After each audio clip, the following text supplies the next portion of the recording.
Hey y'all, this is Keely from Orbital Events in San Diego, and I'm here today meeting virtually with Ezra of his Midwest Delusions. Can you introduce yourself for our viewers? Yeah, I'm Ezra from Midwest Delusions. I make indie rock, just kind of doing my own thing, just trying to have a good time, make music that I would like to hear. So Nice. I'm happy to be here. Thanks for having me. Yeah, no problem. How would you describe your sound to someone who hasn't heard you before? Um, I think that it's pretty. I like to incorporate a lot of jazzy elements into what I'm doing, but with kind of a more stripped down, raw sort of sound. Um, I just kind of I'm always trying to make something that's truthful, just kind of like spilling my guts to people. I want it to feel like you're with a buddy and you're just talking about whatever, that sort of feeling of just being understood and just in your place, just kind of flowing. I always like music where you're listening to it and it's like, man, I feel like these guys are my friends. They're saying something that you really like. Yeah, I feel that. And I'm always reaching for that, just trying to make something that is truthful, like just real feelings, just trying to be honest. Nice. So, who are your biggest inspirations musically right now? Right now, um, it changes. I go through a lot of different things. Um, I'm a big fan of Johnny Cash, like his storytelling and his rawness. I like that he was kind of like he appealed to a lot of people. He was making some cool country songs, but they had an edge to them that kind of wasn't too common. I'm not making country music, but I appreciate the voice that he had. Hmm. I like that. I listen to I take a lot of inspiration from Modest Mouse's work from the 90s, like Lonesome Crowded West. That stuff hits home every time I listen to it. It just hurts in a really beautiful way. Yeah, I like everything about that record. yeah. All of the guitar work and the lyrics are so good, and the way Isaac Brock sings is so weird but so beautiful. Hmm. I love stuff like that. Yeah. There's an honesty to it that isn't too common. I also really love I love MF Doom. I love his lyricism. I think he's a really cool guy, especially since he's just off doing his own thing. He's doing the hip hop thing, but he's playing by his own rules, and I think that's real cool too. I like Unknown Mortal Orchestra. Their guitar work's real cool, just real stripped down and raw. I don't know, just whatever. I like all kinds of things, but those are some things I listen to a lot of. Or Mild High Club. I like their how thought out their songs are. They're just like really woven in a cool way. Like they really took the time to put those together, and that's cool. That's something that I aspire to do. Just have something that's very thoughtful, like all of the elements just really being meaningful.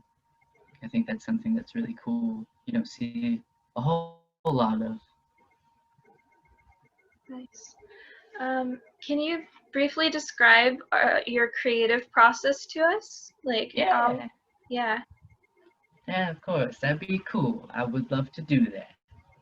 So typically, how it goes for me is I'm I'm a guitar player first. That's the thing that I really found my my identity with, I guess. Like I was able to really figure out a voice with that. And so how it goes for me is I'll just sit down with the guitar or whatever and I'll mess around with it, play all kinds of stuff, and then eventually I'll land on something that's kind of cool that I like that kind of grabs me for a second like what did I just do? That was kind of cool. I like that. And then I'll just play it over and over and over and over again sometimes for hours, just playing like the same thing over and over again, and it'll just it kind of becomes like it becomes almost like a prayer. Like I didn't like it's not mine. Like just kind of came to me, and I was able to snatch it out of the air. And then I'm like, I gotta remember how this goes. And then after that, after it's just like committed to my brain, then I'll sit down, I'll record the guitar parts, and then I'm like, now I gotta figure out what else it needs. And then from there, I'll try to figure out the drums for it. I'll sit down and I'll try and figure something out, or maybe it's the bass. But it's like I'll just be searching for the right things. It'll take me a while to finish a song, just because sometimes you never find the thing that's right. Maybe that thing was never meant to be a whole song, but I'll work at it and just try to discover the song as I go. Like, oh, that's what it's supposed to do. That's oh, this bass line, yeah, they're related. There we go. Family reunion. And then you got a song. Just kind of comes together. The lyrics and the vocals usually come last, because I feel like they got to, for me at least, they got to fit the story that I'm telling musically. I think that's important for me. Sometimes I really respect people who do it the other way, where they do their vocals and their lyrics first. But to me, that seems a lot harder. I don't know how you would do that. That seems crazy to me, in a cool way. But I'm a weirdo. I don't know what I'm doing. I just do it. So, you just released a single, I heard. So, Yeah, can you talk yeah, to us about that? yeah. Of course, of course. So, I that song is called "Head in the Dash," and it started out as a really downer song. It was pretty slow. I came up with the chords for what would become the chorus. I laid them down and it was really slow. I recorded it. I'm like, that's kind of cool. But then I was just kind of lost. Like, what am I going to do with this? And then I was just messing around with the song, and I had recorded the chorus vocals.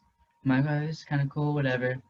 And then just before I was going to scrap it, I decided to just speed up the song really fast. And I was like, whoa, I just kind of felt like, okay, I could actually do something with this. So I kept the chorus like that, all sped up like that, and then I was just like, okay, well, I don't want the whole song to be all chipmunked out. So I'm gonna go back in and I'm gonna throw in a verse, and then I'm gonna do that bridge. And it was just kind of cool, because then it became a challenge of, I'm not one to make pop music, that's not really what I do. But then I saw like what the song was turning into. I'm like, let's see if I could do that.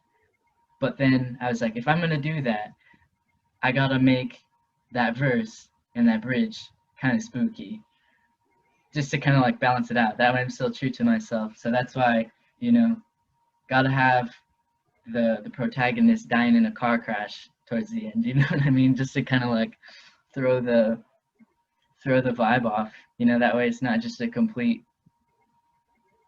pop candy song. You know what I mean? I wanted to have like that darkness that I normally try to evoke in my music. So I thought it was cool, and it seems to be well received so far. And to me, I think that's pretty cool, because I did it. I made a pop sound. It was cool. I hope Nice. that people like it. If you don't, I got other songs coming out that are less less poppy, more spooky, I guess. Nice. So, what have been some of your challenges in keeping up with music since shows are out of the picture? Would you like say that that's affected the way that you're doing music a lot? Yeah, yeah. It's been hard. Everyone's kind of had a hard time.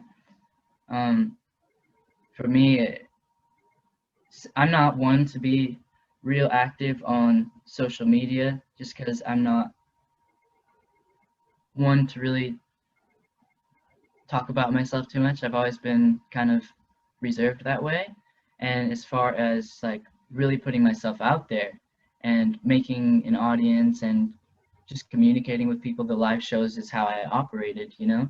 Because you're not, to me, it's like, you know, you're out there and people are there to see you and you do your thing and you commingle with other artists. It was more organic that way. It felt less weird and less forced. And it was fun, you know, just seeing other people what they're doing, and it was always a good time. And now since then, since that changed, it's more difficult for me because of my own personality. It's more difficult to, yeah, to build an audience and to, I guess, maintain that audience, because I don't want to be out there every day posting all the time on Instagram, you know. But that's kind of, if you want to, if you want to keep going, you kind of have to adjust, you know. And so that's kind of what I'm trying to do without being completely annoying. But you know, it's all I think everybody is figuring it out at the same time, and so it's weird for everybody, but it's definitely,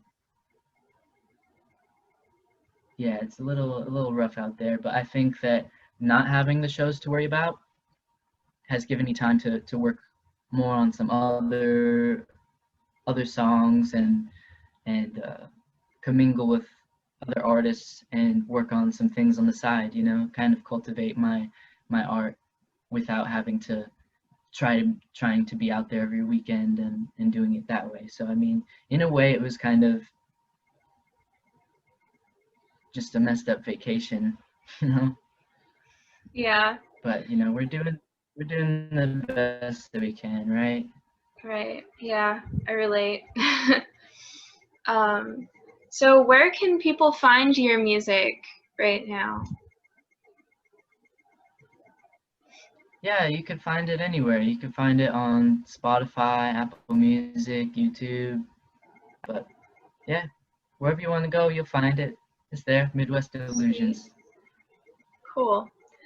All right. So, do you have any announcements you'd like to make before we sign off? Um,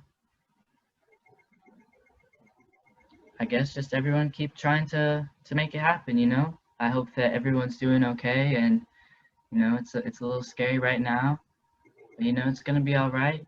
And I think that it's okay to um to ask for help, you know, if you're struggling, like reach out to your friends, you know, reach out to anybody. I think that, you know, just do your best, it's gonna be okay. All right, rad. So if you want to hear some of Midwest Delusions music, you can find him on all the streaming platforms, Spotify, YouTube, Apple Music, and you can connect with him via Instagram. I'll put the links in the description. Thanks for tuning in. Please keep watching and don't forget to subscribe. Thank you. Thank you, thank you, Bye. thank you. Bye.